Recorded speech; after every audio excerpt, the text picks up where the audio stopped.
sure I got everything in place. All right. Okay, everybody here? Yeah. Okay, thank you very much, Madam Chair. It's a real pleasure to welcome this morning the Executive Director of the American Parkinson's Disease Awareness Association, Sharon Klisser. Let's give her a hand.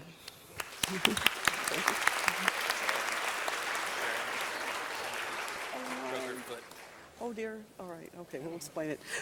I've just been informed that Sharon's actually not here because she broke her foot, so we have some stand-ins for her today.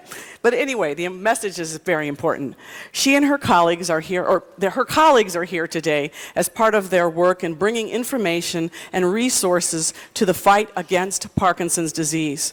It is estimated that over 1.5 million Americans suffer from Parkinson's disease, with nearly 70,000 newly diagnosed cases per year. Parkinson's disease is the second most common neurodegenerative disease in the elderly, surpassed only by Alzheimer's disease. As our population ages, the number and percentage of people in the U.S. population grows. There will be a consequent increase in the social and personal burdens imposed by these neurodegenerative disorders. Understanding Parkinson's disease will open the door to understanding related disorders. The Los Angeles chapter of the American Parkinson's Association is actively raising money for research and support groups, as well as advocacy for a greater commitment to find a cure for this disease. And it is a pleasure to present this resolution today on behalf of the Los Angeles City Council and the mayor of our city of Los Angeles, declaring April as Parkinson's Disease Awareness Month here in the city of Los Angeles, and saluting the Los Angeles chapter of the American Parkinson's Disease Association, Parkinson's activists and researchers throughout California who are fighting to find a cure for this debilitating disease. Additionally, I would like to present this resolution to John Ball and Mary Yost, and I'll do that in just a second, who are known as Team Parkinson's. John Ball and Mary Yost decided to run in the Los Angeles Marathon in 1999 to demonstrate their determination to overcome their affliction with Parkinson's disease. They turned to friends to sponsor their effort to raise money to fund research, and from that initial effort in 1999, and by nurturing of John Ball and his wife Edna Ball and Mary Yost, Team Parkinson was established to participate annually in the Los Angeles Marathon. Team Parkinson had 5 runners with Parkinson's disease in the marathon, 75 participants in the 5K run, and 15 participants in the bike race in the 2004 marathon. Team Parkinson raised over $250,000 that went directly to fund research to find a cure for this disease. Team Parkinson is expanding their participation to the U.S. Half Marathon in San Francisco and the Bloomsday Marathon in Spokane, Washington. So I want to take this opportunity to applaud the efforts of Team Parkinson for their determination and commitment to continuing the effort to finding a cure for Parkinson's disease, and congratulate them with this resolution. Okay? All right. Come close.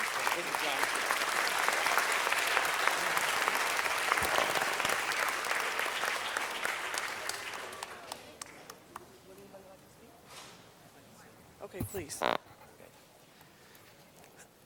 I would like to thank the City Council for once again declaring April as Parkinson's Awareness Month. I want to thank City Council's members Perry, Labange, Zine, Gruel, and Hahn, who volunteered to sing at Parkinson's karaoke night, which we had to postpone, unfortunately. But you get a Medal of Valor for volunteering. Thank you. And I wanted to say that last year was our first year in Los Angeles to organize Parkinson's advocacy, and this year we are moving forward. We have on April 24th, a week from Saturday, we have an awareness walk down in the Palisades Park in Santa Monica along the pier, which you are all invited to come to. And we expect an initiative on the ballot in November dealing with stem cell research. So things are really moving forward in the area of Parkinson's disease, and I want to thank the City Council for their support in making people aware of this disease. And I'd like to introduce John Ball from Team Parkinson's. Thank you very much. Team Parkinson is really an exciting thing because we've had so much energy and so much excitement around the idea of running a marathon with Parkinson's disease. and it seems to energize the entire community. We've been able to raise, actually, a more accurate figure would be close to $400,000 directly donated to Parkinson's research. So thank you very much. We'll go in the back and take a picture, okay? Thank you very much, Madam Chair. I actually have one more presentation, but I'm waiting for Mr. Villaraigosa, so I'll step aside for now, but I'd like to get All my right, place then back. we will call you Thank you. later. Mr. Labange?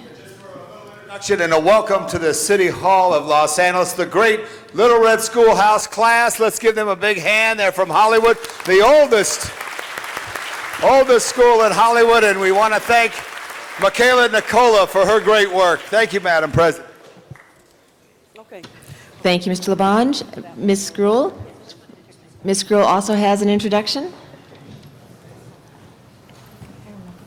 Thank you, Madam Chair. I am so pleased this morning to introduce some extraordinary students from Pinewood Elementary School in my district, and also to introduce Ken Johnson, who's the fifth grade teacher, and Esther Macias, who are principal, and the parents that are here today. So if we could ask you all to stand up and give them a round of applause and welcome them to Los Angeles City Hall. I told them they needed to look up there and they could see their picture as they waved. But Pinewood Elementary School is an extraordinary school in my district. I've met with the principal. She was so excited about the partnership that we want to develop between the city and our schools. And these young people are very excited to be here, and hope you learn something today from my colleagues, and a little bit of our personalities that you see today. So, but don't follow Dennis Zine over here, because he's our character of the group. But thank you so much for being here today, and congratulations. Thank you. Thank you, Ms. Gruhl. Mr. Reyes. Mr. Reyes, are you ready for your presentations? Then let me recognize Councilmember Ed Reyes. Madam President, I'm waiting for one of my colleagues. All right, then let me call Mr. Zine. Is Mr. Zine ready? Yes, I'm ready to rock and roll, so here we go.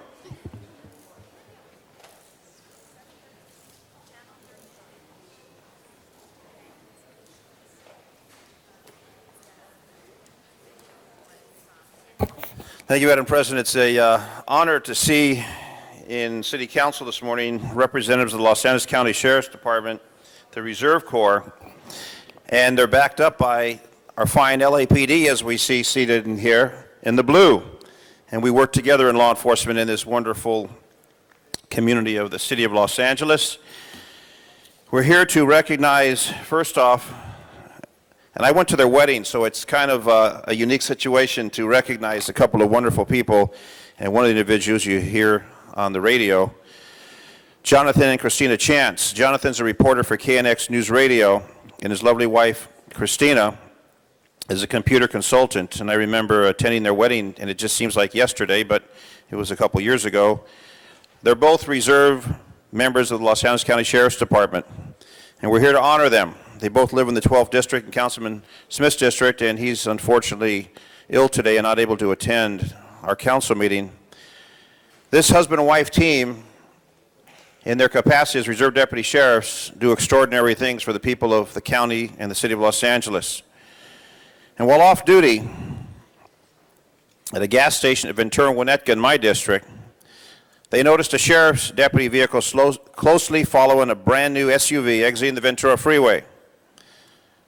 Observing that the sheriff's deputy was out of his patrol, obviously he wasn't working the metro line, Jonathan and Christina decided to follow the cars to make sure everything was going to be okay. As Christina and Jonathan exited the gas station, they saw the SUV and the sheriff's deputy pull into the Denny's parking lot on Ventura near Winnetka. As the cars entered, the driver and passenger jumped out of the new SUV and proceeded to flee on foot from the sheriff's deputy. Seeing that the suspects were trying to flee, Christina and Jonathan decided to go Starsky and Hutch on these individuals. They bravely chased down the driver and prevented his escape by taking him into custody in the middle of Ventura Boulevard. The arrest of this individual, who had an extensive criminal history, led to information that resulted in a breakup of an auto theft ring in Ventura County. the stolen SUV returned to the dealer in perfect condition. We want to thank the Chance couple for making the Valley and the city a safer place. And as an LAPD reserve officer, I did my duty yesterday. I understand the dangers they face every single day. So we are here to acknowledge and to show our appreciation and recognition for Jonathan and Christina Chance for getting involved off duty, backing up a sheriff's deputy, and putting a car thief, subsequently turned into an auto theft ring, putting that out of business, making our community safe. So from the 12th District, from the 3rd District, and from all of Los Angeles, certificate of appreciation for the wonderful couple, Jonathan and Christina Chance. Come forward.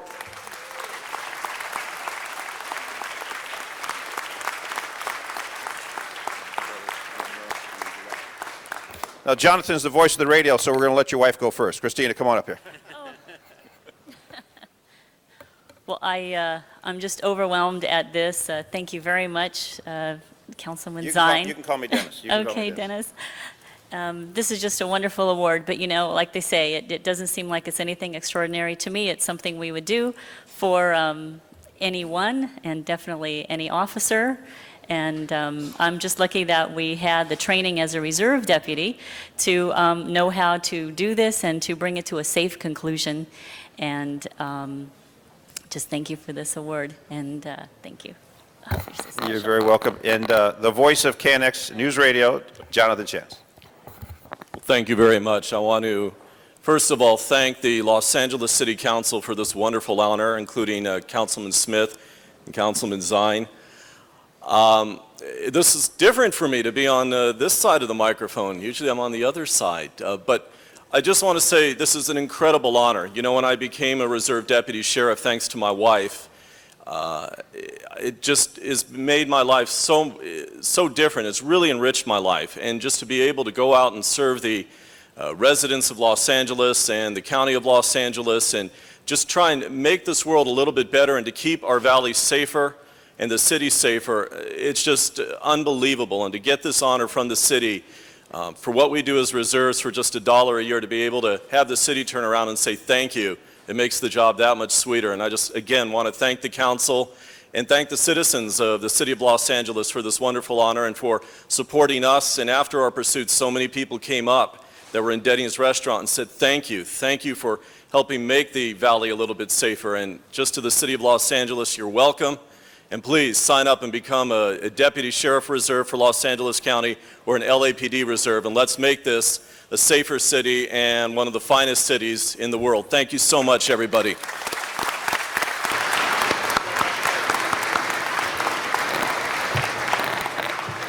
And we have the lieutenant from the Los Angeles County Sheriff's Department. Someone's got to oversee to make sure they do a good job, and it's always the people with the bars and the stars. Lieutenant. Thank you very much, Councilman. I'd like to thank you very much. I'm Lieutenant Mike Herrick, and I'm with the Sheriff's Transit Services Bureau. I want to thank the council very much for acknowledging my reserves. I myself was a reserve for 2 years, so I know the commitment that they put through, and they are very close to my heart. I really enjoy working as your transit policing services in the city and the county. We have it's a great job, and we enjoy working side by side with LAPD. We have a good working relationship, and it's great to be sitting in front of you. Also, I want to say hello to Councilman LaBonge and Councilman Ludlow. Hello. They're also on the MTA board. I oversee the security at the MTA building, so our Metro board members are also here. Thank you very much, sir. Again, thank you. Thank you, Councilmember Zine. Thank you, Madam Chair. I've got one more presentation coming up next, and now it's the members in blue. And we're going to do some photos in the back, Jonathan, so just follow that gentleman. Now we have the LAPD, the folks in blue. Come on up, please.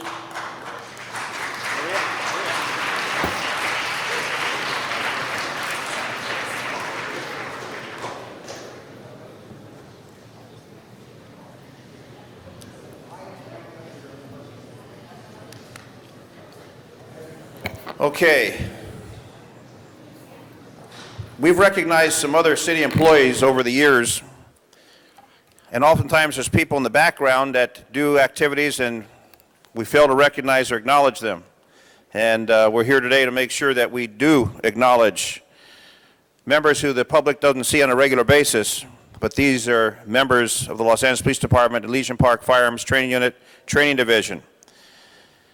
The Elysian Park Police Academy has been used for the training of all police officers for the City of Los Angeles since the 30s until the year 1999. In 1999, the Davis Training Facility was opened in the San Fernando Valley specifically for recruit training officers.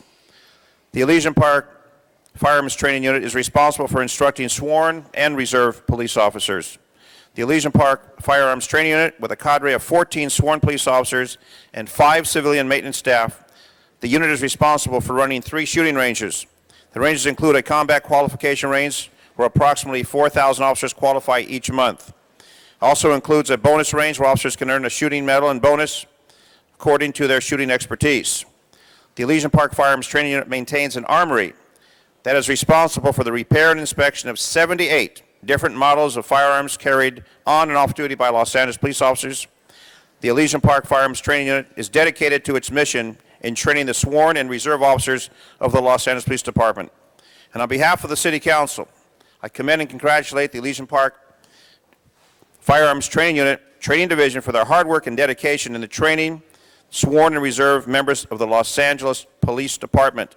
And what you see before you, the members of that unit, they do that every single day, oftentimes in the evening hours. And I'm a expert shooter, thanks to the work by some of these people. And I know our chief of police is currently going through training with members of this group to make sure that there is proficiency. And it's sad that we need to have firearms in our society, but it's a reality of life. But you need to be accurate, you need to be competent, you need to be qualified. So on behalf of the Los Angeles City Council, the mayor, the controller, the city attorney, and even Mike Carey, our city clerk, I have a resolution that we're going to present to the Los Angeles Police Department, Elysian Park Firearms Training Unit, Training Division, and each individual with us today will receive their own individual certificate. And speaking on behalf of the unit is the man in charge, the sergeant. You are the man in charge. Yes, sir. Sergeant Spann, come on up. Let's hear it for the shooting. Madam President, I'd like to thank the council, also Councilman Dennis Zine for this. And I just have to say that the officers and also the civilians that work the firearms unit are very dedicated, and they spend long hours helping other police officers and just the service of the city. One person I want to recognize in particular is Mike Henley. Mike? Come on up. Come on, Mike. Big Mike. Mike just went over 30 years with the city of Los Angeles as a police officer, and he's been with the firearms unit for how long, Mike? Just about 25 years. About 25 years. So I just want to recognize him. He's done a great job. Thank you. Why don't you, the names they can walk by, the names of the people that we have here? First of all, Officer Mike Henley, Mike Skyam, Arnold Dotson, Rick Bennett, Chuck Naku, Stan Griggs, Frank Seacrest, Dan Lestelle, Stan Wong, Isidro Rodriguez, Don Graham, Bob Barnes, Russell Freeman, Russ Bloom, Mike Mullins, Luke Paik,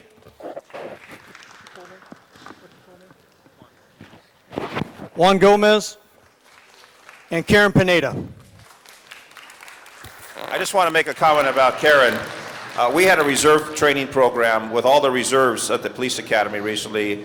Chief Bratton is really bringing back the Reserve Corps of the Los Angeles Police Department. We had a special shooting training day. And I remember you were there, and you were an outstanding instructor. And people say, women police officers and women shooting instructors, I'm telling you, par excellence. It was outstanding training.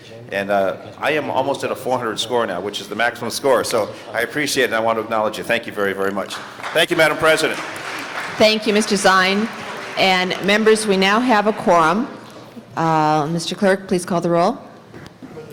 Cardenas, Garcetti, Gruel, Hahn, Labange, Ludlow, Miskowski, Parks, Perry, Reyes, Smith, Villaraigosa, Whiteside, Padilla. 10 members present and a quorum, Madam All President. right, we have a rather short agenda. Let's run through that quickly, at least putting aside the items for being called special. First order of business is approval of minutes. Ms. Perry moves, Mr. Parks seconds. The minutes are approved. Commendatory resolutions for approval. Those are also approved. On the regular agenda, item 1 is a public convenience or necessity item in Council District 15. The recommendation is to grant the application. A motion is required. Have we had a motion from Mr. Labange is making the motion for Ms. Hahn to say move the approval, the findings. So that will be before us. Open the roll. Close the roll. Tabulate the vote. 10 ayes. That is approved. Items 2 through 5 are items for which public hearings have been held. An amending motion 4A has been distributed to all members. All right, items 2 through 5, members. Any items called special? If not, the committee reports and the amendment on 4 are before us. Open the roll. Close the roll. Tabulate the vote. 10 ayes. Those are approved. Items 6 and 7 are items for which public hearings have not been held. 10 votes are required for consideration. We have no cards submitted on items 6 and 7. Is there anyone wishing to speak? If not, I will open and close the public hearing. These matters are before us, 6 and 7.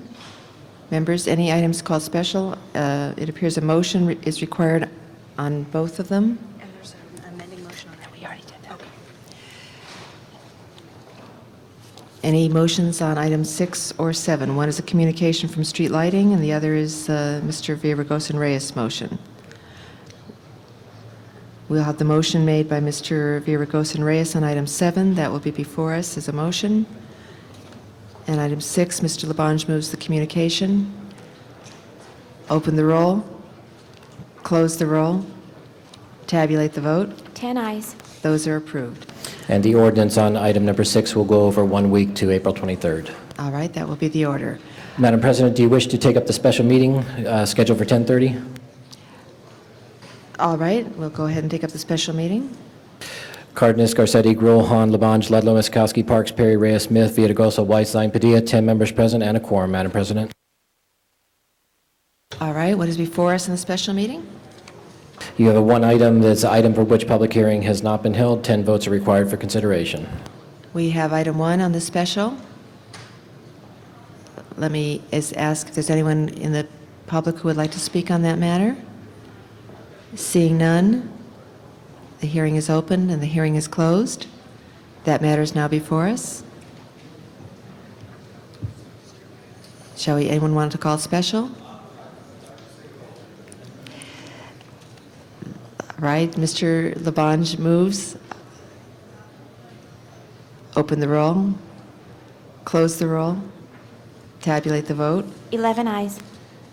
That is also approved. But that will be going forthwith as well. All right, let us adjourn the special meeting and go back into our regular meeting, and let us return to the presentations. Mr. Labange, let me recognize Mr. Labange, and Mr. Reyes will be next.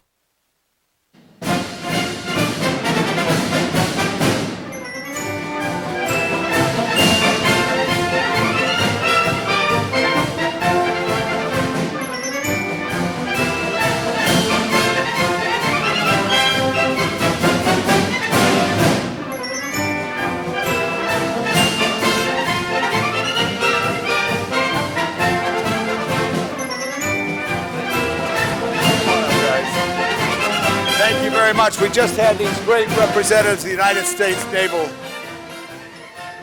States Navy, who came all the way up to City Hall because it's Navy Week here in Los Angeles, and I'm honored to represent our Councilwoman Janice Hahn, the great Councilwoman of the 15th District, who represents the Port of Los Angeles and the great gateway to the Pacific. And I wanted to join in this special presentation today to welcome Hugh Weatherall, the commanding officer of the USS Lawson. Is that correct? All right, let's give him a big hand and welcome him. And And then we have Lieutenant Commander Steve Petcroft, the executive officer of that ship. And Gilson. And we have Lieutenant Commander Greg Gelson, who is the public affairs officer for the USS Third Fleet of the United States Navy. And the Navy League members today, Grant Ivy, Tony Chris, and Tony Peterson are all here. We welcome you here this day as we salute the United States Navy on the occasion of their visit to the city of Los Angeles to promote the United States Navy and the Navy League of the United States. This is something that we do every year. We wanted to do it today. I'm sorry the great councilwoman of the 15th District is not here. You could come a little closer to me so we could get right in there. But the great thing is about the United States Navy. And you know, we're in City Hall, and we always talk about who runs things at City Hall. The thing on the Navy, I could tell you firsthand, is the commander of a ship is the absolute supreme ruler of that ship. And point in case, several years ago, the USS Los Angeles came to the West Coast. It's a submarine. It came into dock in San Diego, and I went down on behalf of the city of Los Angeles to greet the USS Los Angeles. And I went on that great submarine, and Commander Rubenstein, I believe his name is, if that's correct, and visited with him, and I had a great seal of the city of Los Angeles, Miss Misakowski, a great seal. And I told the commander I wanted to ask if he would put it on the ship, because just a few weeks earlier I went to Long Beach to greet the Air Force, and the Air Force had a new Spirit of Los Angeles, a new C-130, and I gave them a seal, but they weren't able to place it. For some reason the Air Force couldn't make that decision. But the commander of the Navy, USS Los Angeles, took that city seal and he put it right on that submarine. And I felt so proud of the Navy, and I felt so proud of that commander. And then I told him the whole story about the Air Force and how they didn't put it on their ship. And he told me, no problem, kid. He said, somewhere between here and Catalina it's going to come off, but I put it on it for you. But I thank the Navy. I thank the Navy and the Navy Week. And let me have our great Commander Hugh Weatherall say a few words. Please welcome the commander of the USS Lawson. Thank you very much.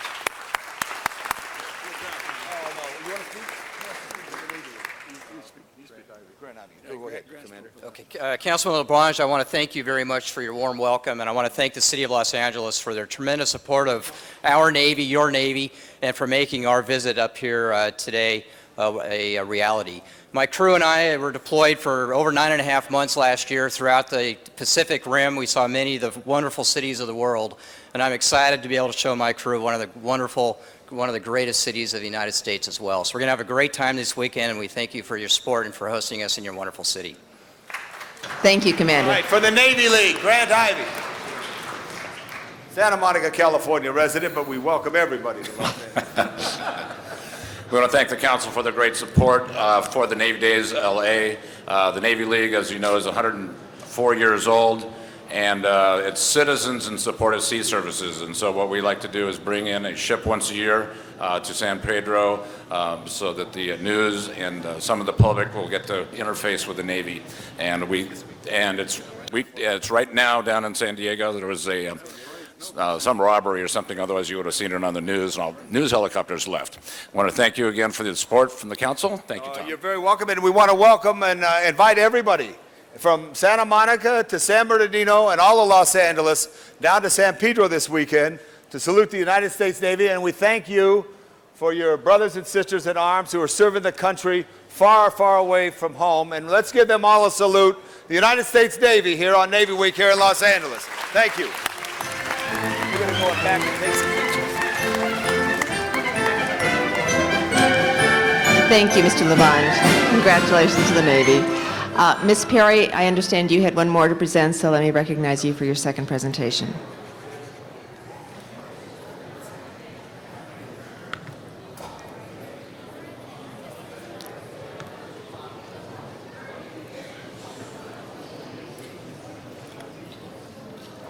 And Mr.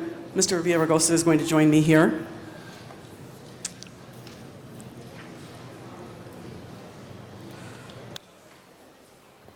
With representatives of CCEA Personal Possession Check-In Center. Thank you very much. Okay.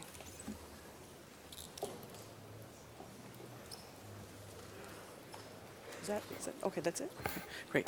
It's a real pleasure to stand here today with my colleague, Councilmember Antonio Villaraigosa, to celebrate the one-year anniversary of Central City East Association Personal Possession Check-In Center. During its first year in operation, the center has addressed the urgent need for safe and secure property storage for personal items and local homeless people while they attend to their personal business. This is free property storage that is open 7 days a week from 8 a.m. to 8 p.m. and is utilized by over 500 people on a daily basis.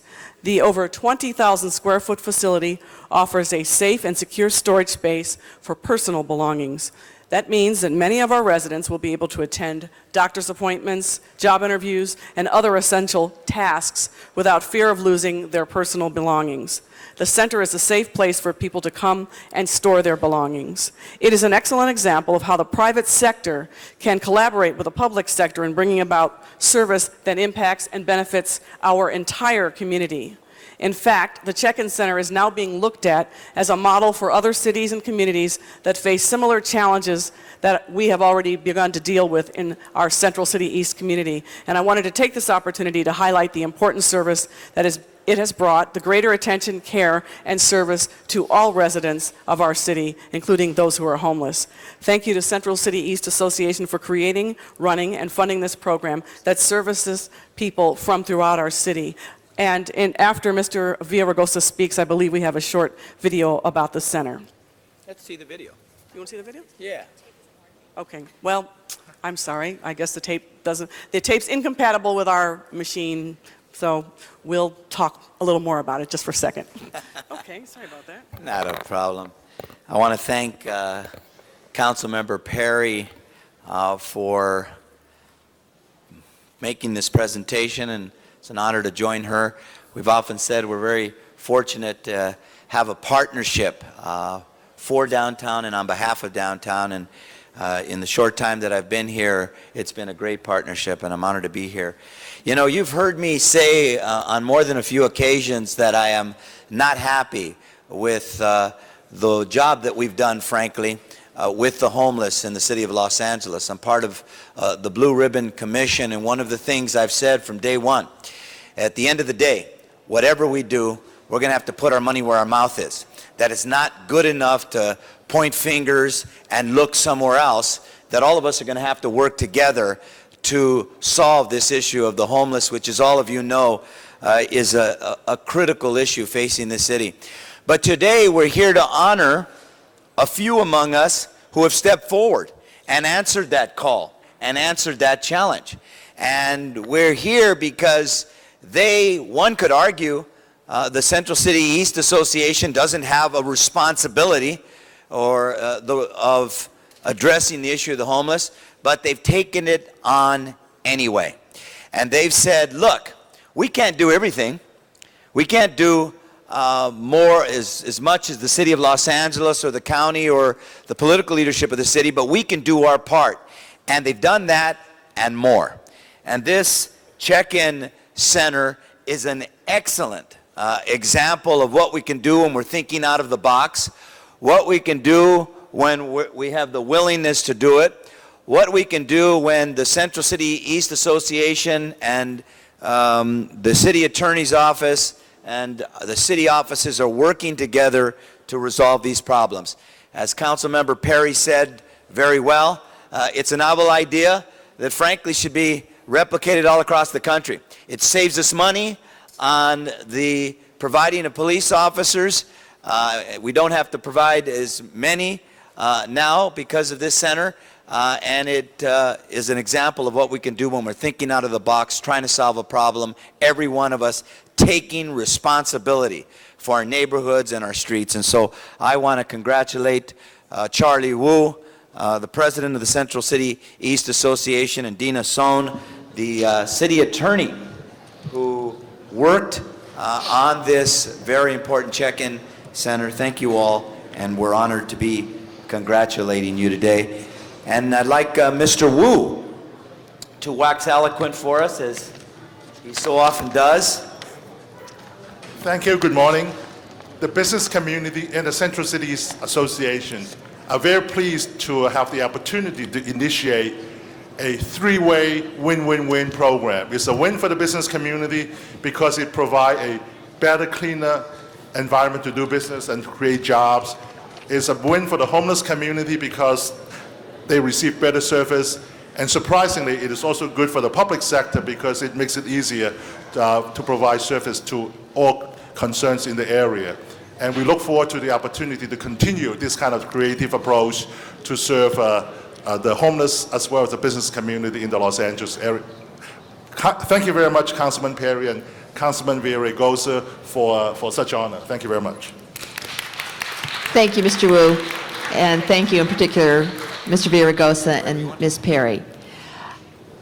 For our next presentation, I'm going to be calling Councilmember Ed Reyes, and I understand Mr. Villaraigosa, he would like you to join him on this one as well.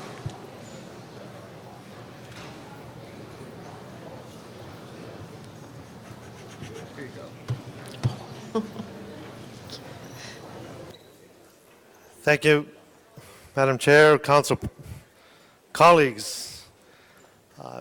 Glad to have with me my neighbor and colleague, Councilman Villaraigosa. This presentation is about Debs Park, a park that we share. Actually, the boundary is almost, well, it's right through the park. It's a beautiful park, 282 acres, one of the last plots of land that has been left in its pristine state ever since the settlers started populating the area. You know, members of the council, we often like to talk about partnerships and what those partnerships can mean for communities.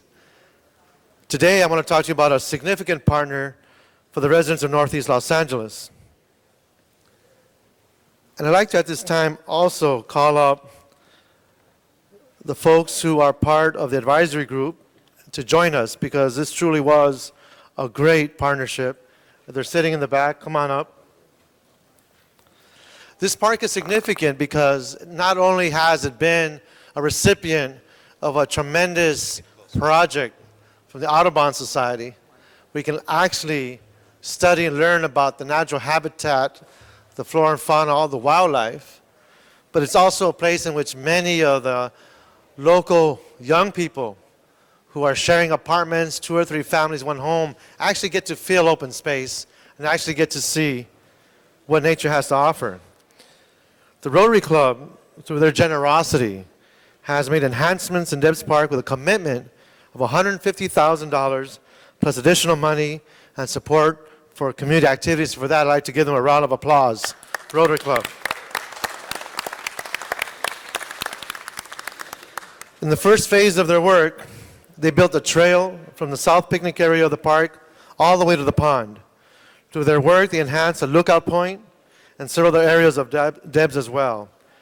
They're now working with the city to decide the next area of park enrichment. This work has been named a Rotary International Centennial Community Service Project. Truly, it is a beautiful work, and I would like to invite each of you to come to visit soon. But the Rotary Club is not finished. Tomorrow, they'll be sponsoring residents of the Crittenden Center, a center specifically structured to address the needs of young unwed mothers. For Park Hike in 2 weeks, they will be participating in a park cleanup campaign with the Urban Boy Scouts troops. The Rotary typifies the ideal private-public partnership that is vital to the improvements of our city. And for that reason, I'd like to ask my council colleague, Antonio Villaraigosa, to join me in presenting this certificate. Antonio. Well, as usual, Ed Reyes is too humble and doesn't tout his accomplishments and his achievements, so I will. As someone who's worked with you now for more than a decade, this Debs Park is a wonderful example of leadership here on the council level. I also want to acknowledge Mike Hernandez, who's talking as we're presenting, but is in many ways the person that helped to make this happen. And Ed was working on staff back then, pushing this dream along. And the people standing here with us on my right or left, appropriately so, are the folks who had that dream early on, worked with Ed and worked with Mike to make that dream a reality, and now we have a 280-acre park. So thank you, Ed Reyes, for your leadership. Thank you, Mike Hernandez. Thanks to all of the committee members. And I will say there's an absent member here, the original committee members. My wife, Corina Villaraigosa, was on that committee back then. But I also want to sing the praises of the LA Rotary Club. Everybody, I don't know if you heard Ed Reyes, $150,000. That's the commitment that the Rotary Club has made to Debs Park. It's an incredible commitment. I've rarely seen a nonprofit organization present a check of that magnitude.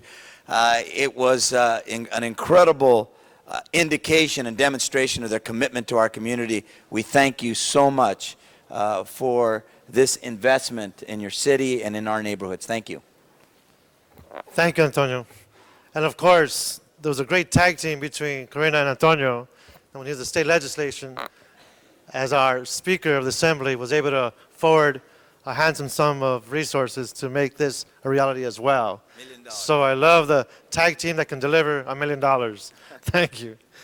I'd like to call up Bob Aldridge, the past president of Los Angeles Rotary, and Janet Lindstrom, the current president of Los Angeles Rotary, to present their certificate and ask them to share a few words. Thank you very much.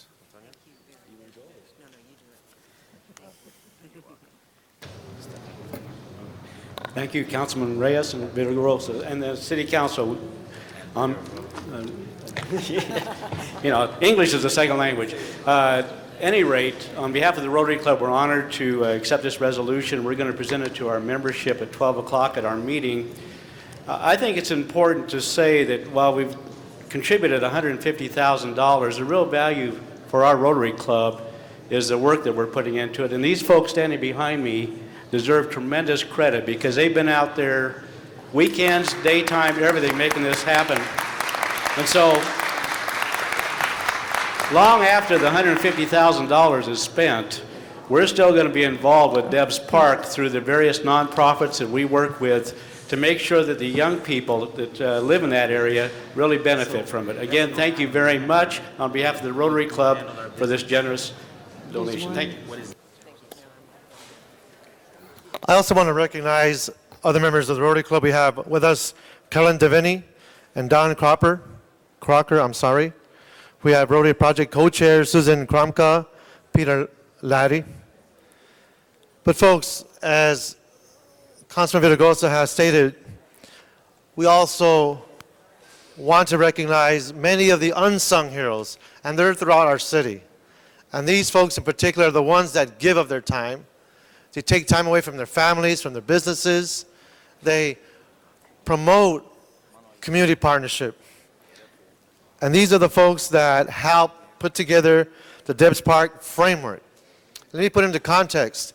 This framework not only spoke to the work of the Rotary Club, but spoke to the work of the Audubon Society. It spoke to dealing with all the, what I like to call the creative tension about how we use our open space, our public space.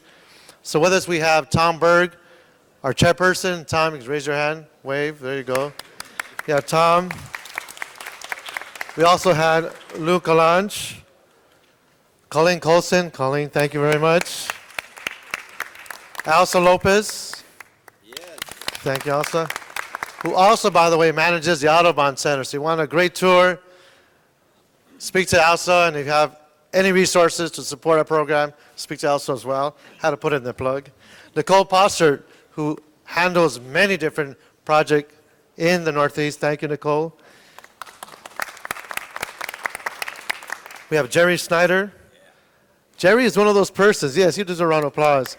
He's the guy, literally on a weekend, you'll see him moving river rock, digging trenches, mixing cement in the hot sun with volunteers just to beautify our on-ramps and off-ramps. Thank you, Jerry. This is one of the things he does. We also have Nancy Smith, I'm not sure she's with us, but I want to mention her name. And of course, Corina Villaraigosa and Trisha Ward, who is one of those warriors that never gives up. Thank you, Trisha. We'll be stepping to the back to pass out the certificates. Again, thank you, colleagues, and thank you for your support and recognizing these great group of people. Thank you so much. Thank you, Mr. Reyes, Mr. Villaraigosa, and congratulations to a great community group. For our next presentation, let me recognize Councilmember Parks.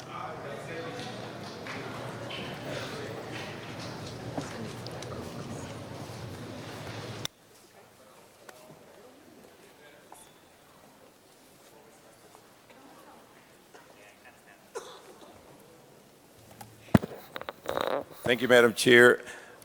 Today is, we're going to honor 3 groups in our, basically the 8th District Youth Day. And first of all, I'd like to bring up the city champion Crenshaw High School girls basketball team.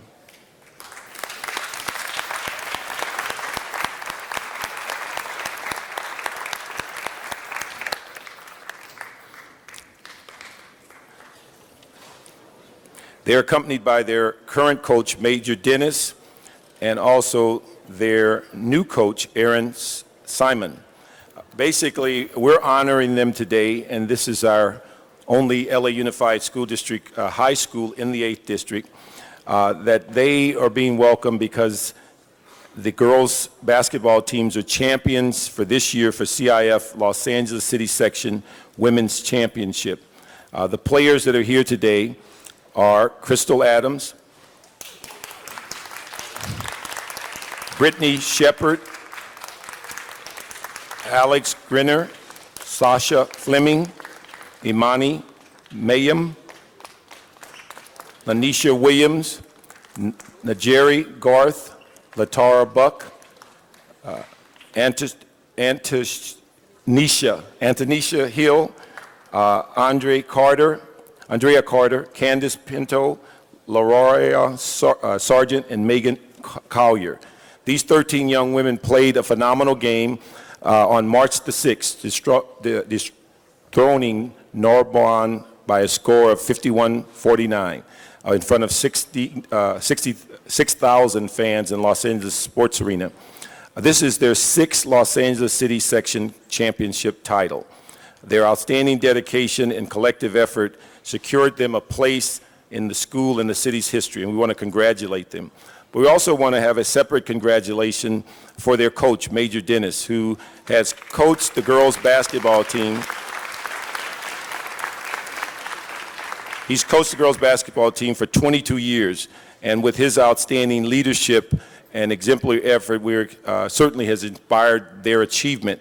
He's going to be retiring as the coach this year, and we want to honor him individually and say thank you for a great job.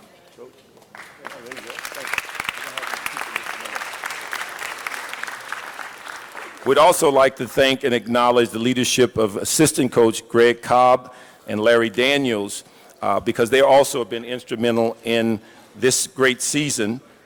And at the same time, we want to,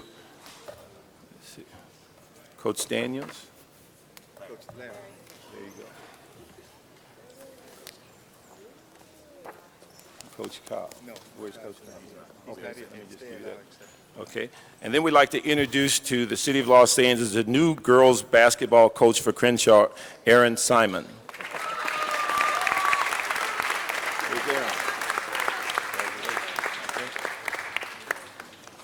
And so I'd like to ask, first of all, to speak in behalf of the team is Coach Dennis, not only as a championship coach going out on top, but also the fact that he's retiring.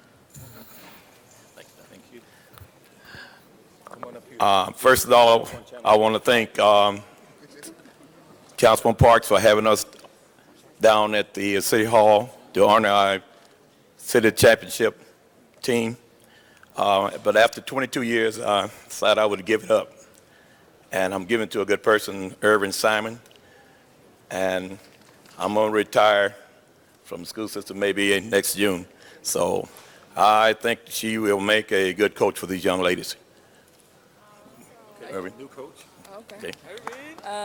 Good morning, City Council. On behalf of the entire Crenshaw Girls basketball team, our coaching staff, our athletic director, Ken Maxey, our assistant principals who is here with us, Mr. Nazir, Dr. Hammond, our principal, in his absence. I want to say thank you. Thank you, Councilman Parks, and we hope maybe to get another one next year and be here again. But this time, I'd like to present you with a ball that was signed by our principals, our girls, our coaches, just to say thank you very much for allowing us to be here.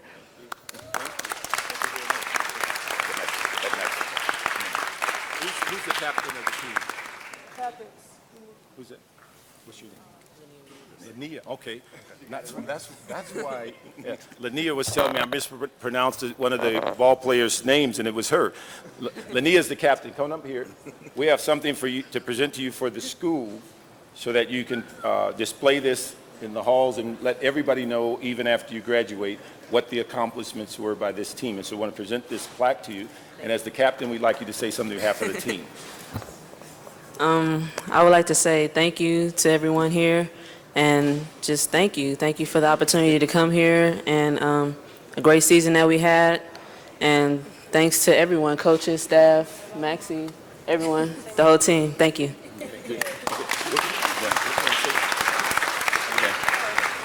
Yes, my name is Ken Maxey. I'm the athletic director. On behalf of the Crenshaw High School and the community, we'd like to thank Mr. Bernard Parks. He's been very helpful in all of our success with lights and that whole thing. And we just like to thank Mr. Parks and wish him the best in the future on the mayor. Thank you. Thank you. We're gonna go in the back and take photos.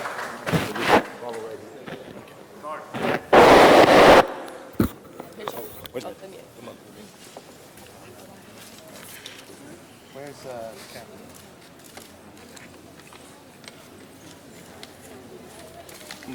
Okay. Follow Eduardo, and he's going to take you where we go. Thank you very much. Our next presentation would ask Fred Heinrich and Stephanie Lippert to come up. Hi there, how you doing?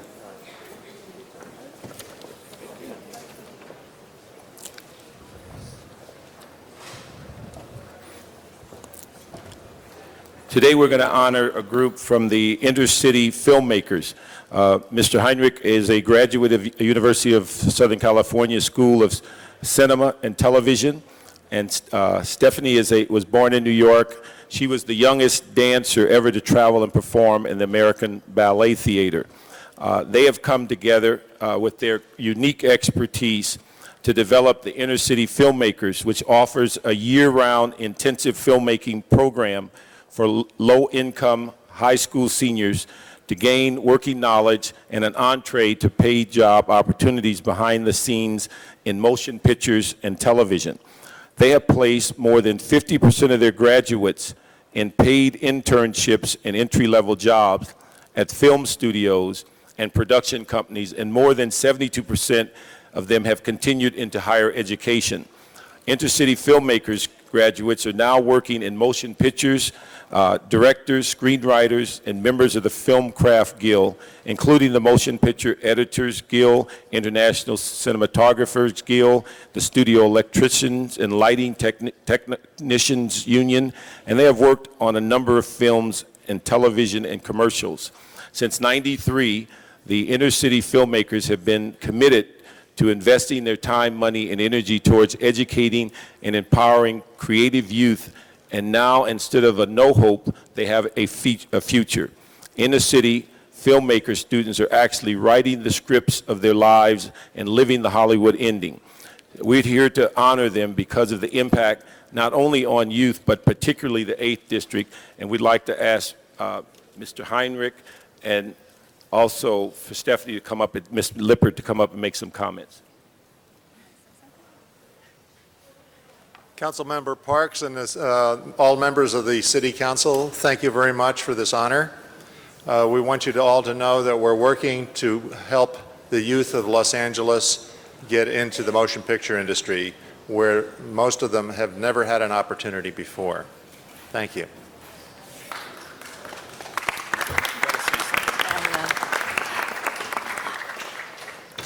On behalf of all the students that actually took their time to come here today from school and off of work and whatnot, we want to thank Councilman Bernard Parks and the Los Angeles City Council for bestowing on us this honor.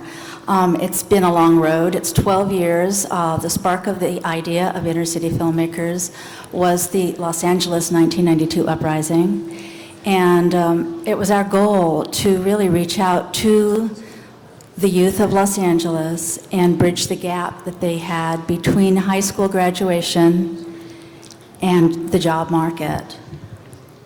I think that with a very strong alumni of 300 students who have worked in the business, have been rehired, have joined unions and are building careers. Many have bought their first homes, have started families, and really the ripple effect has affected the whole city, not just the 300 that we have graduated.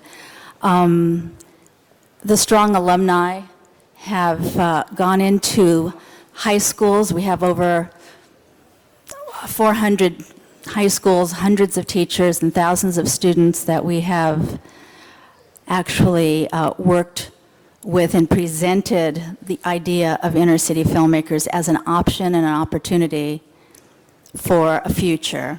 So we thank you very much for honoring us and for having us here today. We really appreciate it. And these are some of our students that have joined us.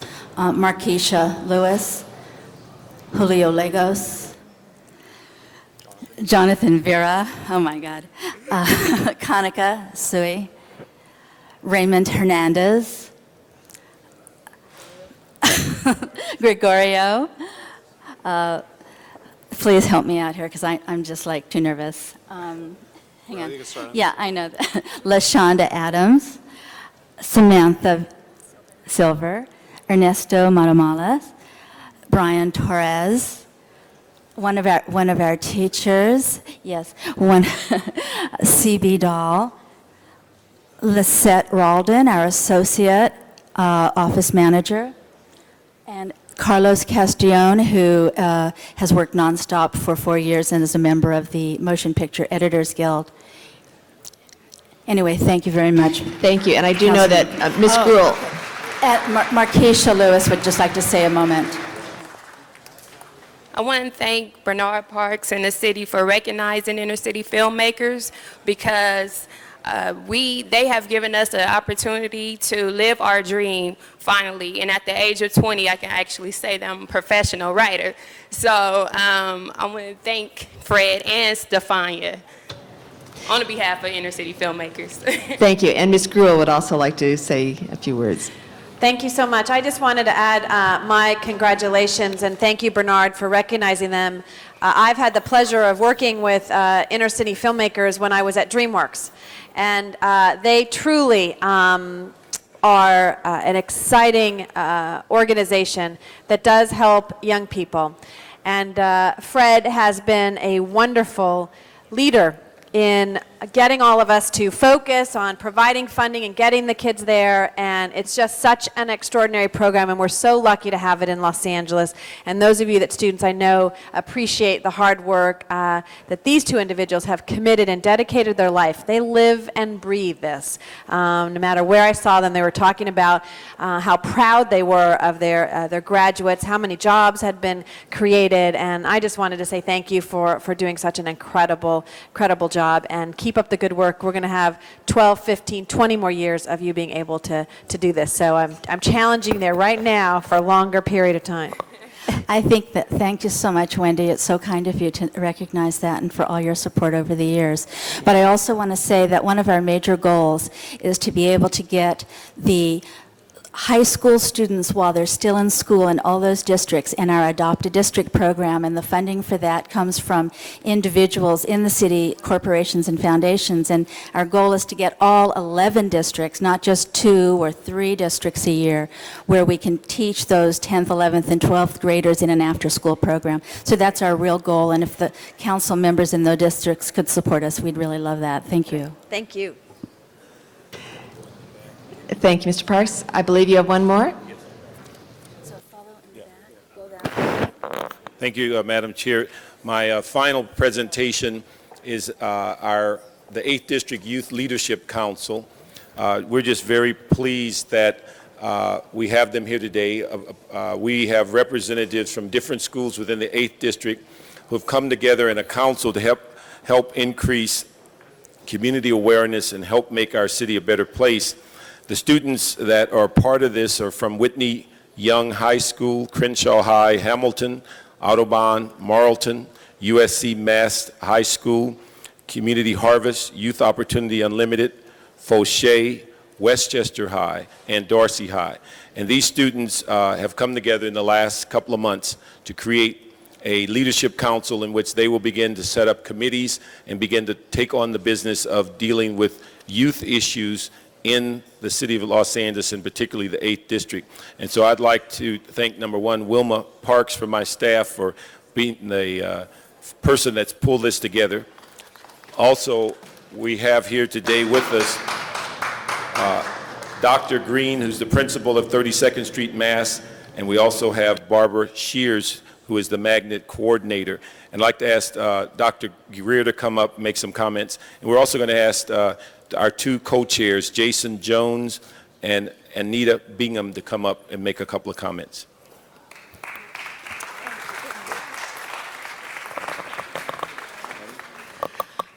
Good morning, Madam President and members of the council. We would like to thank you so much this morning for this honor. I am principal of 32nd Street USC Mast, which is a K-12 public school, and I'd like to salute Councilman Parks. My students are terribly excited. My students are empowered. We are preparing the future of not only Los Angeles, but of America. And so with that, I'd like to step back and give the students an opportunity to speak. Good morning. My name is Jason Jones, and I am chair of the Youth Leadership Council. And before we get started, I would like to thank Councilman Bernard Parks for giving the youth of the 8th District a voice as to what goes on in their own community. And I would also like to thank all the councilmen and women for acknowledging our voice. The Youth Leadership Council of the 8th District is comprised of youth stakeholders within the 8th District. Hello, my name is Anita Bingham, and I'm co-chair of the Youth Leadership Council, and we have two events that we are planning as the Youth Leadership Council. One is the Youth Leadership Summit, which will occur on June the 4th, 2004 at the Epic Center, and there will be performances and seminars that are based on the issues which we address in our community. And there's also a hip-hop summit that we are having as well, and that will be based on unity in our community and getting the youth to vote. At this time, I would like to address the separate committees which we have formed, which are academic preparedness, teen pregnancy, and STDs, gang activity, and human relations. We will now hear a brief overview from the representatives of their respective committees. Hi, my name is Lucretia, and I'm representing the Teen Pregnancy and STDs Committee. We are now trying to get in touch with the different communities based on the situations, and we see that is now a problem. One idea that me and my group members have agreed is showing more pictures on commercials and scaring the young people enough to have protected sex or not to have sex at all. I am proud to be a part of this committee because there are girls out there destroying their lives with unprotected sex when I can help them. Thank you. Hi, how you doing? My name is Biko Afar. I am the representative for the Academic Preparedness Committee, and we felt that the youth really were unaware of the opportunities available, and our plan is to disseminate all the information to the use of the media and about scholarships, etc. And I think we can do it. Hello, my name is Darnell Williams, and I attend Wild Youth Opportunities Unlimited, and we are here to represent the Gang and Activity Drugs Committee. We are here to represent Gangs and Drugs Committee. Gangs and drugs acting in the school districts. Our focus is to come up with new ways to address problems existing because our focus is to come up with a new way to address problems existing in school districts better in our community. Okay.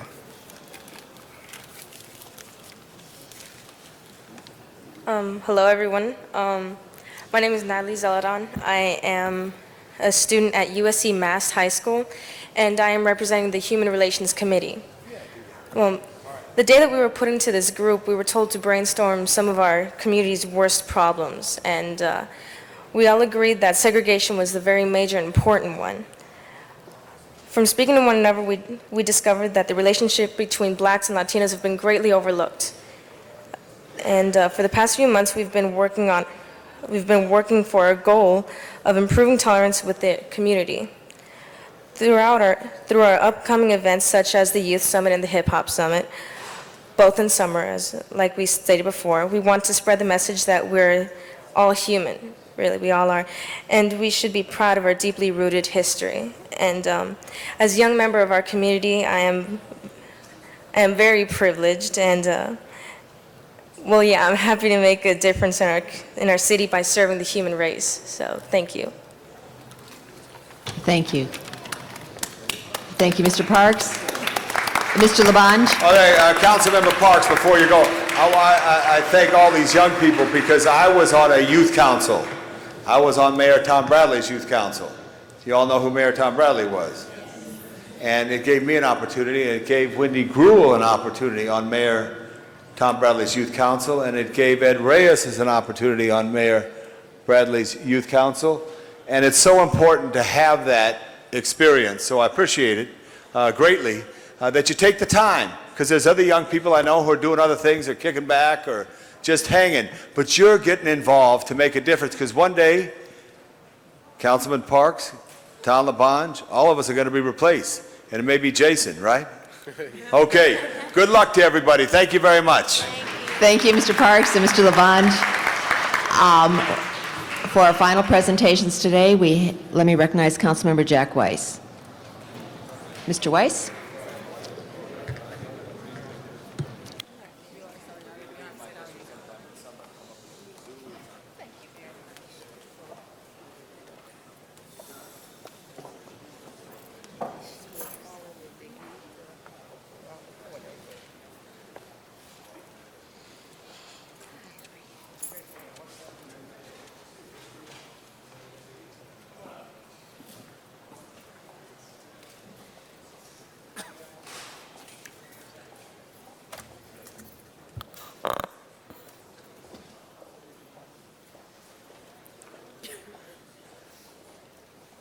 Fantastic. Come on up, everybody. Thank you very much, Madam President. Colleagues, I'm very pleased to welcome to the council chamber some folks who are affiliated with a program of the Jewish Federation's Tel Aviv-Los Angeles Partnership, which is a really wonderful exchange program where business leaders, educators, and students from Tel Aviv and Los Angeles are constantly communicating with one another. We have with us here several students from the Milken Institute's Interdisciplinary Center Student Exchange Program.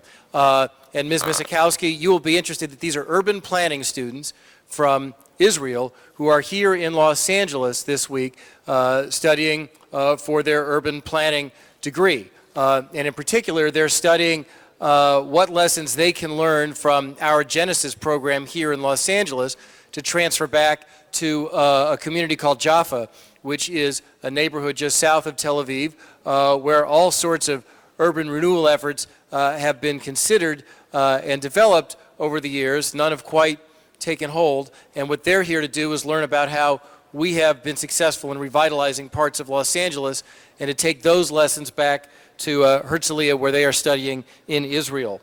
They are led by Dr. Talia Rimon, and I'd like to ask Dr. Rimon to say a few words to you about this organization and about what they're hoping to learn in Los Angeles. Doctor.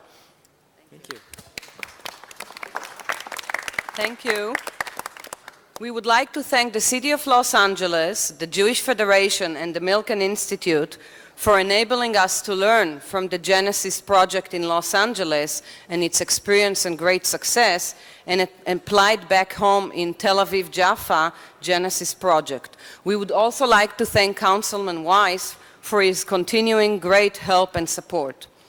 Let me shortly introduce the Interdisciplinary Center. IDC is the first and only private university in Israel established 10 years ago. It's a unique educational institute emphasizing interdisciplinary education, close ties to industry, and strong social commitment. With me today are 15 of our undergraduate business students, which are working on the Tel Aviv-Los Angeles Genesis project. And we are very fortunate to spend a week here in the Los Angeles area on a study trip made available by the Jewish Federation and Milken Institute. And this trip enabled us to study from the great success you did here in revitalizing the Los Angeles downtown area.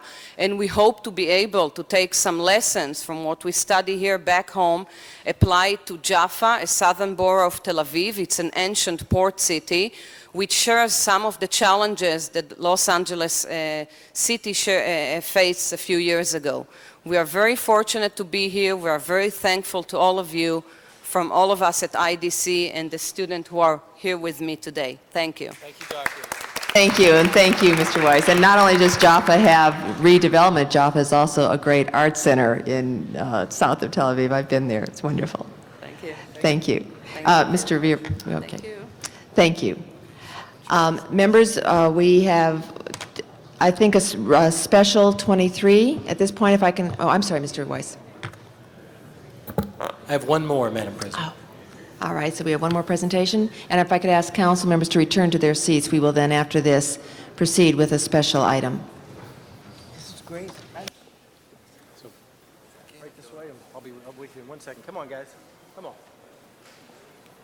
All right, folks. I need to be joined by the great council member, Tom LaBonge, who, together with me, represents the neighborhoods around Fairfax High School. And as Mr. LaBonge approaches, I'd like all of you to welcome the state champion Fairfax boys basketball team. Welcome.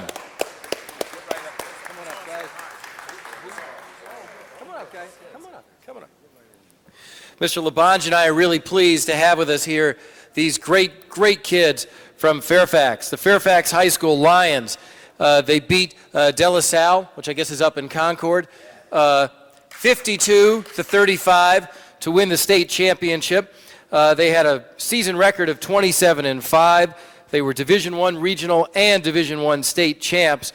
And it's a great day. I don't know if Mr. Parks is back yet from the back room, but earlier we saw Mr. Parks was here with the Crenshaw girls basketball champs. Mr. LaBonge and I are really pleased to be here today with the boys. I'm going to tell you the names of the kids kids. This is ridiculous. You're not kids. Of the men on this team. Josh Shipp, captain and LA City Player of the Year. Jamal Boykin, captain and State Junior Player of the Year. Jamal Clay, Raphael Farlow, Aaron Bell, Chase Standback, Jashawn Hampton, Jaron Shipp, Gilroy Hemsley, Thomas Duckett, Rod Singleton, Willie Milton, Donovan White, who I don't think is here with us today, their manager, Franco Garcia, who is here, and Alicia Fong, their scorekeeper, who it would be nice if she were here, but she also couldn't join us. The staff that's here, we have Derek Mills, assistant coach, James Sanson, the assistant coach, and Mr. LaBonge, if you'll come up here, you and I are going to present a certificate to head coach Harvey Katani. Congratulations, Harvey.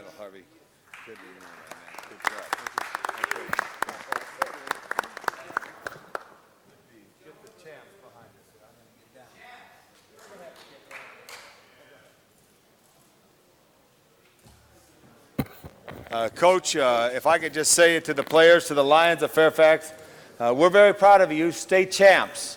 That's made you work real hard all year long to get here. And I want to thank your coach for the leadership, because it's coaches that help give you the extra effort. And wish you all, in whatever your endeavors are next year, if you're going back to Fairfax, work hard again and bring back the state championship, or if you're going on to college. But I salute you, because when you're state champs, no one could take that away from you. And 30 years from now, you'll run into somebody and say, hey, I was a state champ at Fairfax 2004. Congratulations to the Fairfax Lions, and to the mothers and the fathers and all the parents and coaches at Fairfax. Congratulations. Thank you, Tom. On behalf of Fairfax High School and our team here, I'd like to thank Madam President, the council people here, and Councilman Weiss and Labange for honoring us today. We're proud to represent the city of LA as the state champions. So thank you very much. I'd like our two captains to say a couple words to show their appreciation as well. First, we'll go with Jamal Boykin, and then we'll go with Josh Shipp. Junior. Well, I would like to thank everyone here on the behalf of Fairfax. After the state championship, it didn't sink in right away, and it's events like this, big events like this, that help it sink in, and we do appreciate it. And the guys who are coming back, we're going to work on winning another state championship so we can be back next year. Thank you. I just like to, on behalf of the team, we'd just like to thank Councilman Wise and Mr. Labange and the whole council. It's a great honor to be here, and we just really appreciate it. Thank you. Congratulations. Jack, I think that's great. I think we should have a parade down Fairfax Avenue, and we'll end at the farmer's market, and I'll buy you all lunch, huh? How'd you like that, Coach? Can we do it? It starts in your district, Jack. Okay, Mr. Labange, we also have Mr. Villaraigosa and Mr. Cardenas who would like to pay tribute. Yes, I want to thank council members Weiss and Labange for bringing the Fairfax team here, and Coach Catano. You know, those of us who follow high school basketball, there was never a question about the talent on this team. And after this state championship and what happened on the road to that championship, there should not be a question about the heart of this team as well. This was a team that when they had an obstacle and fell down a bit, got right back up, you know, went back on the court and showed the city and the state the fortitude, the teamwork, the commitment to excellence that resulted in a state championship. So kudos to you. We're very proud of all of you. Thank you so much. As we conclude, Madam President. Mr. Cardenas. Okay. It's not easy to win city championship. It's certainly not easy to win state championship. It's an accolade that, quite frankly, is something that you're absolutely right, Tom. It's the kind of thing that 30 years down the road you're still going to be very proud of, and you're probably going to remember every moment of that championship game, even though it sounds like you routed them pretty good. I have a personal question to ask you, as well as congratulate all of you. Which one, raise your hand, which one of you is going to go to UCLA? All right. Anybody going to USC? Oh, that's cool. All right. Excellent. And, Yes, Mr. Labange. To the Fairfax team, I want you to salute a mother of a Fairfax student, Kathy Irish. Her son, Brandon Irish, goes to Fairfax, and she's very proud of the Lions. So, hail, hail, Fairfax. Hail, hail, Mr. Labange. Mr. Labange and Mr. Weiss, if I could ask you to stay, I think just one item left. It's Special 23, and we are also just making sure that everyone is here. I understand Mr. Ludlow is here and is coming down. So, Mr. Villaraigosa, we make just a moment for Mr. Ludlow.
We are still waiting for Mr. Ludlow. We are checking to see if, hopefully he will be walking in the door. We are now...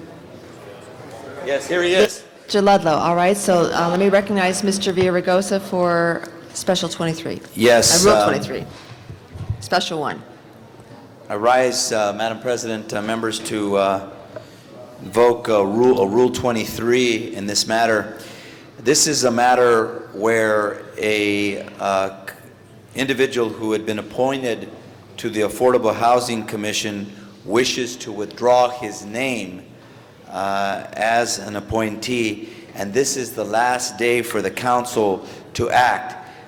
If we don't act, he will automatically be a member of the Affordable Housing Commission.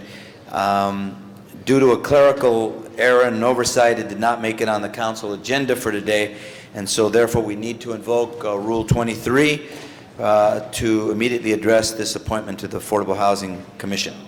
All right. We've heard the reason for the special. Mr. City Attorney, do you need to add anything?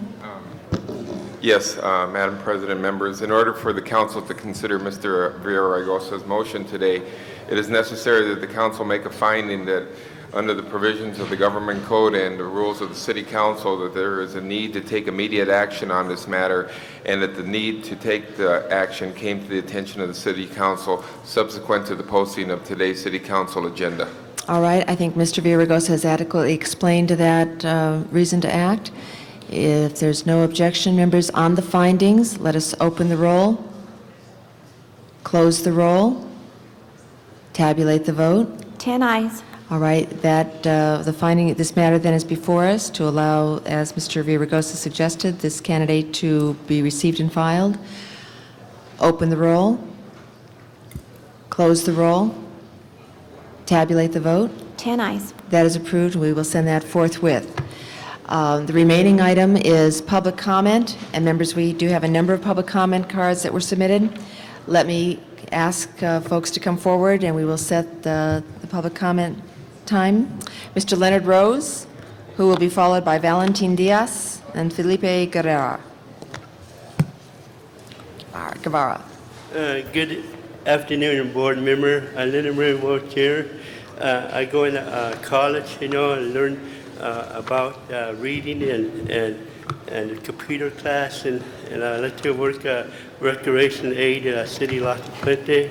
And I made a speech Los Puente City Hall, and Mayor want people to clap their hand and cheer me up, because I involved in the community, and I served the community about 1998, and I got CPR and first aid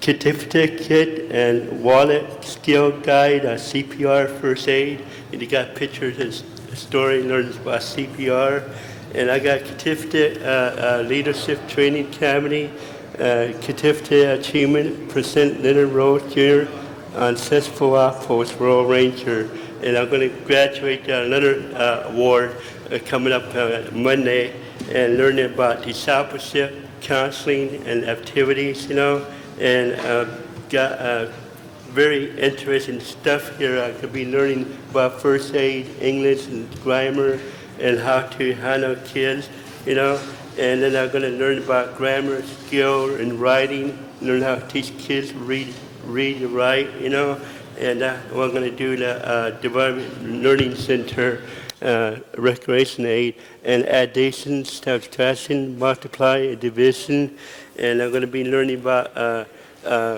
first aid, emergency skill, and I'll be learning soul winning, discipleship, and counseling, and discipleship 1, and be a teacher there. And I want people want to back your kids up if you have son, your daughter, and nephew, niece, back your kids up. I know you guys in a city council back your community, and I want you to do your best and help your kids too, and do something for the Lord, and you're going to get reward in heaven, and you get reward at City Hall too, and do something for your community. Wish you good luck. Thank you. Thank you, Mr. Rose. Valentin Diaz, Felipe Guevara.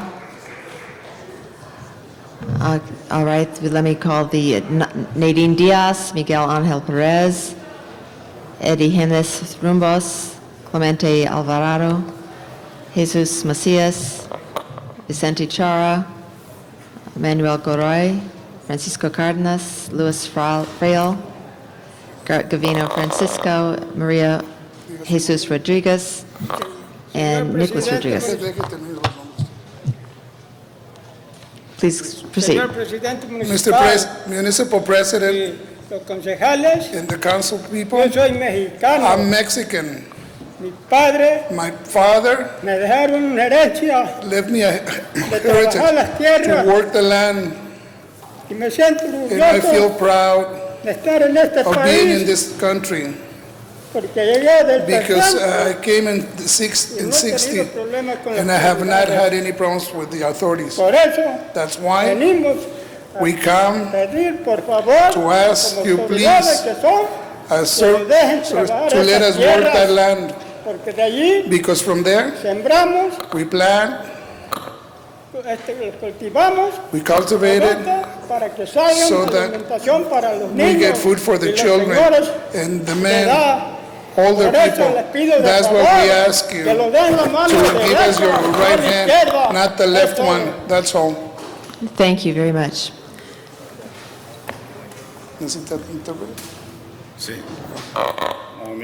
My name is Valentin Diaz.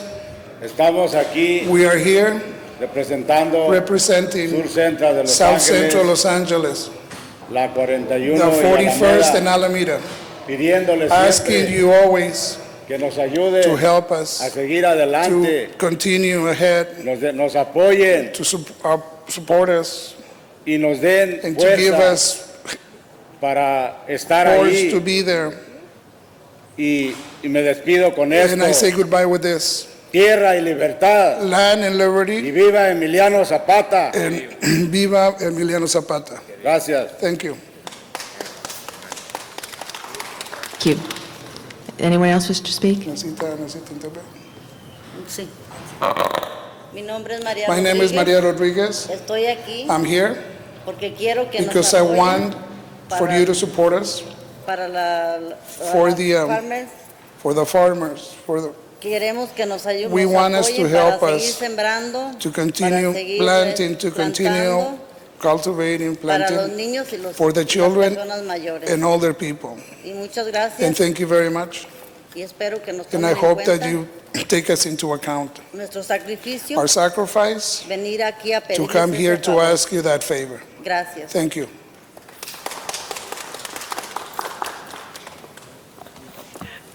Good morning, City Council members. My name is Nadine Diaz, and again, I've been here several times on behalf of the University of Southern California School of Social Work graduate students. And it has come to our attention that the Los Angeles Food Bank, which is located directly across the street from 41st and Alameda near the farm, we have been documenting abuses, harassment that is obviously coming from the agents at the LA Food Bank. This needs to stop. The mission of the LA Food Bank is to serve the poor, to help the poor, to feed the poor. And for the record, I want you to know, the USC School of Social Work also wants you to know, along with the USC School of Cinema and Television, that we are documenting these abuses for the record. Thank you so much.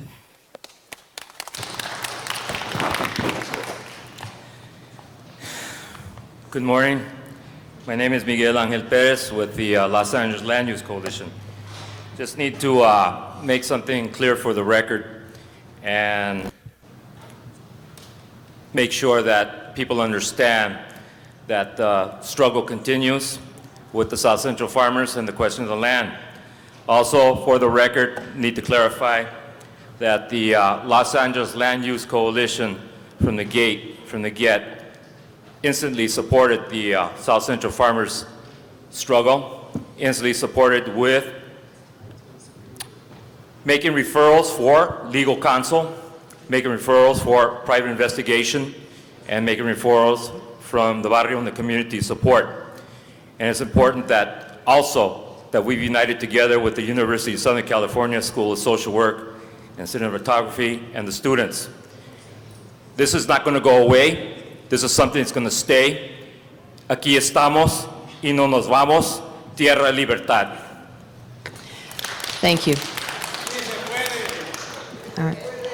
All right, we have a few more cards that were submitted. Dan Sanchez and Michael Ye, Aaron Burt, and Joan Rivard.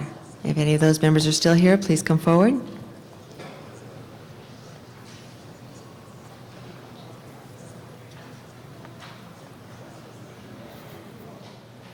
Good morning. My name is Dan Sanchez, and I'm here representing Falun Gong practitioners. Michael Ye is with me.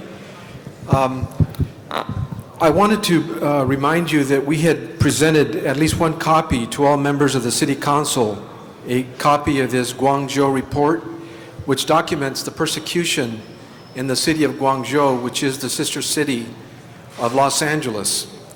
And there have been many reports by NGOs and the United Nations itself documenting the increasing severity of this persecution in China. And one of the things I wanted to bring to your attention was that when the Guangzhou sister city relationship with the city of LA was originally put together, and many years thereafter, people were free to practice Falun Gong in Guangzhou. As a matter of fact, at some point, after approximately 7 years of Falun Gong being made public in China, there were huge congregations of practitioners throughout China. And here's one picture of 7,000 people practicing the Falun Gong exercises in Guangzhou. You don't see that today because it is severely persecuted. As a matter of fact, the former president of China, Jiang Zemin, at this present time, is being sued for genocide and crimes against humanity for his persecution against Falun Gong.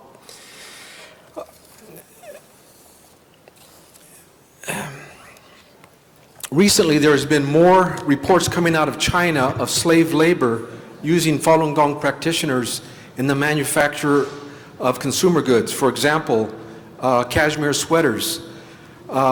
These people are made to slave labor throughout the day, up to 20 hours per day, and are shocked with electric batons and poked with scissors to make them work faster. Since Michael here is going to speak about the recent developments at the Chinese consulate here locally, what I'd like to say is what we are asking the City Council. Number one is we'd like to see the Guangzhou report put on the agenda. And number two, we would like to see the City Council send a letter to the mayor of Guangzhou and to the president of China asking them to help stop the persecution.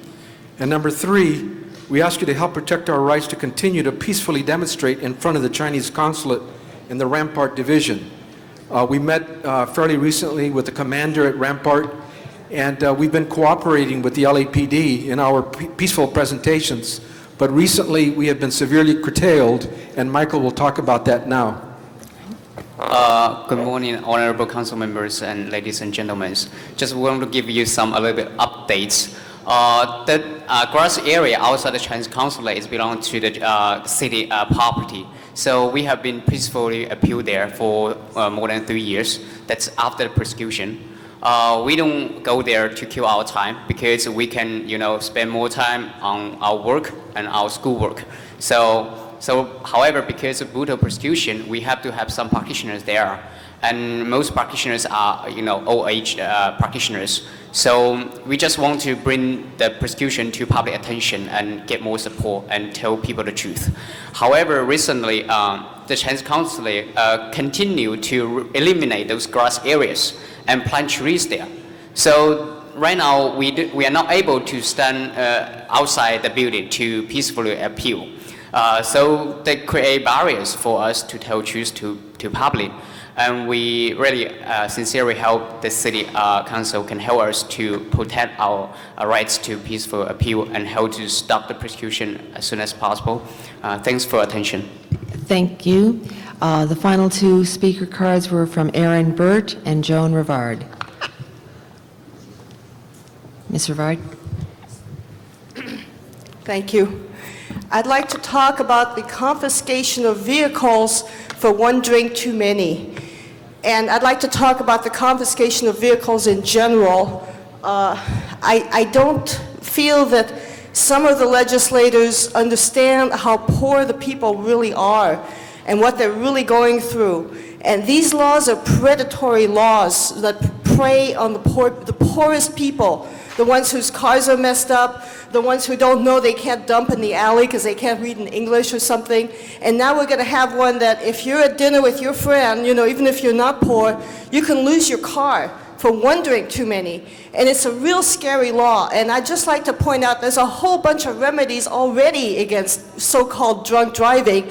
And they're making a point in this law that you don't have to be drunk. You just have to have one drink too many, which puts every single one of us at risk and every single one of our loved ones of, you know, getting clamped into these types of laws and everything that goes with it, the lawyers. And people don't realize that the working poor have no disposable income, none at all. They're not buying presents for their kids at Christmas. School time comes around, they can't afford to buy clothes for their children. People are doing without things that they never had to do without before. And I know that they compare us to people in other countries and it's supposed to be okay, but we're supposed to be a free nation. We need to treat each other better. This is a cruel law. This will destroy families. And the one with illegal dumping destroys families. The ones about the prostitutes, that destroys everything too. It's a cruel, cruel punishment to take away somebody's car when some cars cost $20,000 and $30,000 and other cars are the only way the family's ever going to have a car is to hold on to that one, and without it they can't have a job. And they're going to do this for one drink too many, or if they dump a couch in an alley or anything like this. I think that we need to pay attention to the things that Jesus taught about how we should treat each other, and that we're better than that. We're a free country. We're not a country where people are supposed to be running scared all the time, that their life's going to be wrecked if they make one wrong Rivard, move. can I have you sum up? Please conclude. Certainly. I'm sorry. I do talk a lot. But, you know, this law breaks my heart. I don't think you should pass it. Please think very, very carefully about how it will affect, you know, thousands or millions of families. Los Angeles is a proving ground for a lot of these laws, and this council showed that it had courage and dignity when it voted against the war. And so, you know, let this be the first one that stands up against the forfeiture laws. Thank you. All right, that closes the public hearing. Anything remaining on the desk, Mr. Clerk? Council has motions for posting and referral. They are posted and referred. There's an excuse on the desk. Councilmember Zine requests to be excused to arrive at 11 a.m. on Tuesday, May 4th for city business, meets council policy. Mr. Zine is excused to arrive late. That clears the desk, Madam President. All right, members, are there any announcements? Any announcements, members? Mr. Zine? Adjourning motions. Okay. If there are no, Mr. Labange has an announcement. Sunday in Griffith Park will be the 21st anniversary of the Jimmy Stewart Marathon Relay to raise funds for St. John's Hospital in West Los Angeles. Jimmy Stewart, a great American who chose Griffith Park over 20 years ago as a place to run this marathon, to bring the people of the city together, which really benefits a hospital on the west side of Los Angeles, which benefits all of us, because you never know where we are in the region where we may need a hospital, and St. John's is one of the great hospitals. A lot of celebrities come out, so come to the park, Griffith Park, park at the zoo, and walk into Park Central and be involved with the Jimmy Stewart Marathon Relay for St. John's Hospital this weekend. Thank you. Thank you, Mr. Labange. Members, I understand we do have adjourning resolutions. Please, everyone stand.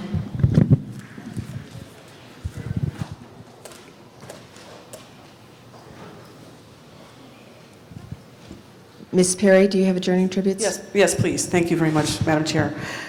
I've got 3 adjourning motions. The first one is very, very, very shocking. This is done in memory of Mr. Ventress McCollum. You may have read the article in the paper today. He was shot to death in the driveway of his home in Ladera Heights, and He was the founder of the M&M Soul Food Restaurants with his sister 20 years ago. I know a number of us have eaten there. I've eaten there many times, and expanded this very successful family business to 3 other locations throughout Southern California, including a restaurant in Las Vegas, Nevada. I just have some basic information right now, but that he was known throughout our community and loved by all and survived by his wife and 2 sons. I know Mr. Parks is going to speak, and I believe Mr. Parks and Mr. Ludlow wanted to sign on to this one. Am I correct? Yes. Okay, great. And then the next one was Granville Ace Browd, a resident of the city of Los Angeles for over 50 years. He retired working for the Department of Building and Safety for 30 years, survived by his wife Hilda of 60 years, 5 children, 10 grandchildren, and 9 great-grandchildren. Funeral services Monday, April 19th, 11 a.m. at Holy Cross Cemetery. And the final one is Tron Gallion, passed away due to a massive heart attack.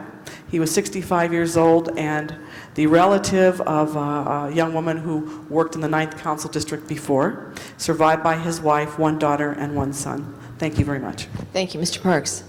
Thank you, Madam Chair. Also, I'd like to have a journey motion in memory of Harold Washington, a longtime LA business person. Also, Mr. Ludlow had asked to be second on that. His funeral will be Monday at 2 o'clock at the Angelus Funeral Home.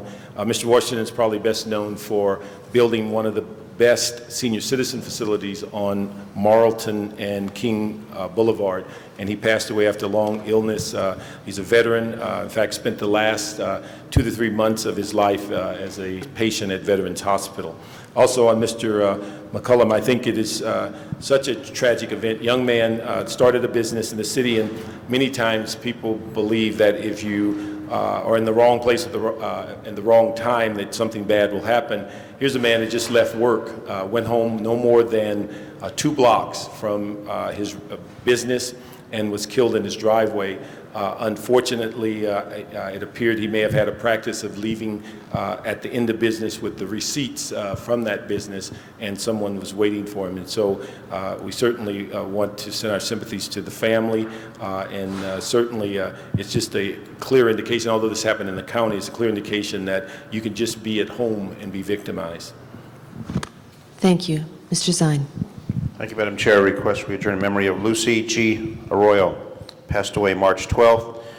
Lucy Arroyo was born on May 22nd, 1912 in Mexico. She was a longtime resident of the Winnetka area.